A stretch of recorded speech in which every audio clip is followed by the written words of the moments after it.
반갑습니다. 으라차입니다. 오늘은 제 비율 투자 계좌를 공개하면서 최근 미국 증시 흐름까지 함께 살펴보도록 하겠습니다. 요즘 기사 보신 분들 많을 텐데요. 뉴욕 증시가 연일 사상 최고치를 경신하고 있습니다. 그런데 이런 상황에서 우리가 어떻게 투자를 해야 흔들리지 않을지 한번 같이 살펴보도록 하겠습니다. 연준이 금리 인하 사이클을 재개하면서 투자자들이 다시 위험자산으로 몰려들고 있습니다. 다우산업지수, S&P 500지수, 나스닥 종합지수 등 모두 연일 최고치를 가로채우고 있습니다. 특히 기술주들이 분위기를 주도를 하고 있는데요. 애플은 신형 아이폰 판매 호조로 3% 이상 뛰었고 테슬라, 마이크로소프트, 알파벳도 동반 상승했습니다. 흥미로운 건 연준에서도 매파로 불리우던 닐 카시카리 총재마저도 올해 2차례 추가 금리 인하가 필요하다는 발언을 했다는 겁니다. 이런 변화는 시장에 큰 안도감을 줬는데요. UBS 같은 글로벌 증권사에서는 경기 침체 없는 금리 인하는 역사적으로 주식시장을 지지했다는 분석을 내놓고 있습니다. 이쯤 되면 시장이 숨고르기가 아니라 진짜로 질주 모드에 들어선 것 같습니다. 그럼 여기서 중요한 질문이 나옵니다. 이런 뉴스가 나올 때 투자자는 과연 어떻게 행동을 해야 될까? 단기적으로는 분명히 호재입니다. 그런데 저는 이런 뉴스 때문에 제 투자 전략을 바꾸지는 않습니다. 왜냐하면 저는 언제나 비율투자법을 따르기 때문인데요. 시장이 오르면 일부 수익을 현금으로 돌려놓고 시장이 흔들리면 그 현금으로 다시 매수하는 단순한 원칙, 이게 바로 저를 지켜주는 방법이거든요. 항상 비율투자 규칙을 일정하게 유지하면서 이 시장에 대처하도록 하겠습니다. 그러면 이제 제 계좌를 한번 공개해 보도록 하겠습니다. 사상 최고치의 미국 지수에서 제 계좌가 과연 어떻게 될지 궁금하신 분들 많으셨을 텐데요.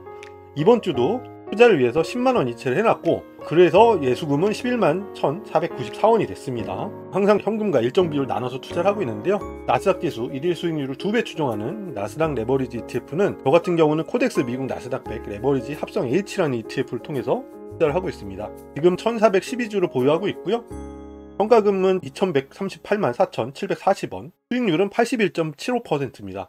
현재 주가는 15,145원이고요. 자, 그러면 평가금 기준으로 30%를 투자를 하고 있는 타이거 CD금리 투자 KIS 합성이라는 ETF입니다. 현금을 그냥 둬도 되는데 조금이라도 이자라도 받기 위해서 파킹형 ETF에 투자를 하고 있는 거고요. 현재 155주를 보유하고 있고 평가금액은 876만 6,025원, 수익률은 1.47%, 현재 주가는 56,555원입니다. 자, 그러면 이번 주도 리밸런싱을 위해서 계산기에 입력을 하죠. 각각의 ETF 평가 금액을 입력을 하고 가지고 있는 현금을 입력을 해줍니다. 그 다음에 각각의 ETF의 주가를 입력을 해주면 이렇게 계산이 나오잖아요. 나스닥 레버리지는 14주를 매도를 하라고 계산이 나왔고, 파킹형 ETF는 5주를 매수하라고 계산이 나왔습니다. 이렇게 계산이 나오면 고민할 필요 없이요, 그냥 시장가로 바로 거래를 해주면 됩니다. 거래가 완료되면 이렇게 카카오톡으로 알림이 오죠. 매도 14주, 매수 5주, 이렇게 알림톡으로 왔습니다. 이거는 이제 리밸런싱이 완료된 계좌입니다. 여기 수익 표시가 된 95,000원은 세금을 떼면 한 81,000원 정도 되는데, 81,000원은 나중에 주가가 떨어질 때 나스닥 레버리지를 살 수 있는 중요한 재원으로 사용하게 될 겁니다. 저는 이렇게 비율 투자가 끝나면 그 기록을 엑셀로 차곡차곡 남겨놓는데요. 여기 보시면 이번 주까지는 총 투자 금액이 1,850만 원이고 총 평가 금액은 드디어 3,000만 원이 넘어서 3,022만 8,169원이 됐습니다. 제가 2,000만 원을 넘긴 지가 5월 9일이었거든요.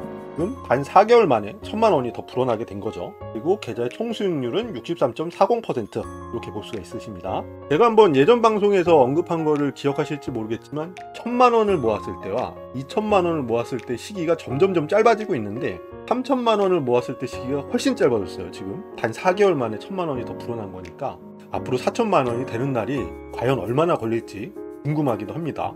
4,000만 원이 되면 또 영상을 찍어서 업로드를 하도록 할게요. 자, 요거는 제 계좌의 수익률을 보여주는 그래프인데요. 이 노란색 같은 경우는 코덱스 미국 나스닥 100 레버리지 합성 H라는 ETF를 100% 보유했을 때 수익률이고, 요 회색 같은 경우는 제 포트폴리오의 수익률입니다. 아무래도 현금을 30%에서 적게는 20% 보유하고 있기 때문에 주가의 등락에 따라서 완충장치 역할을 좀 해주죠. 여기 보시면 이렇게 각도가 조금 만만하잖아요. 요런 차이 때문에 제가 이제 현금을 가지고 있는 건데, 제가 만약에 과연 진짜 현금을 갖고 있지 않으면 이런 하락을 버틸 수 있었을까? 상승은 둘째 치고라도 하락을 버티지 못했을 것 같은 생각이 들어요. 지금 와서 생각해봐도. 그리고 이렇게 만약에 상승이 나와도 이게 고점이 아닐까, 이제 팔아야 되지 않을까, 이런 고민도 해봤을 것 같습니다. 아무튼 간에 제가 현금을 일정 비율 갖고 있다 보니까 아주 그냥 든든하니 오래오래 투자를 할 수 있었던 원천인 것 같아요. 자, 요건 파란색은 제 포트폴리오의 평균 단가, 요거는 코덱스 미국 나스닥 100 레버리지 합성 H라는 ETF의 주가입니다. 평균 단가는 매수와 매도가 발생하기 때문에 조금씩 늘어나게 돼 있어요. 주가가 올라가면서 이 단가 차이가 얼만큼 벌어질지가 싸움이 되는 거죠. 지금 이제 주가가 많이 올라서 좀 많이 꽤 벌어진 상태입니다. 가장 중요한 거죠. 총 평가액과 제 투자 원금, 아까 투자 원금은 1,850만 원이었잖아요. 매주 10만 원씩 투자가 되기 때문에 조금씩 완만하게 올라갑니다.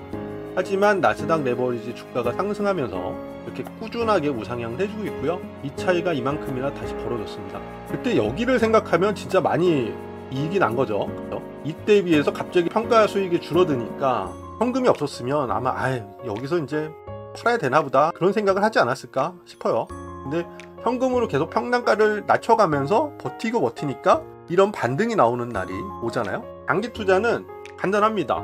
어떠한 주가의 변동에도 흔들리지 않게끔 버틸 수 있는 힘만 있으면 오래오래 투자를 할 수가 있어요. 그 원천이 저는 현금을 이용하는 거고요. 그 다음에 요거는 레버리지 ETF를 사서 목돈을 만들어 보자는 컨셉으로 시작한 씨앗 투자 계좌입니다. 드디어 TQQQ가 100달러를 넘었습니다. 이렇게 100달러가 넘은 걸 본 지가 몇 년 만인지 모르겠어요. 제 기억이 맞다면 요때쯤에 액면 분할을 2대1로 한번 했었어요. 그때 이제 100달러가 넘었었는데 그 이후로 다시 100달러를 돌파를 했습니다.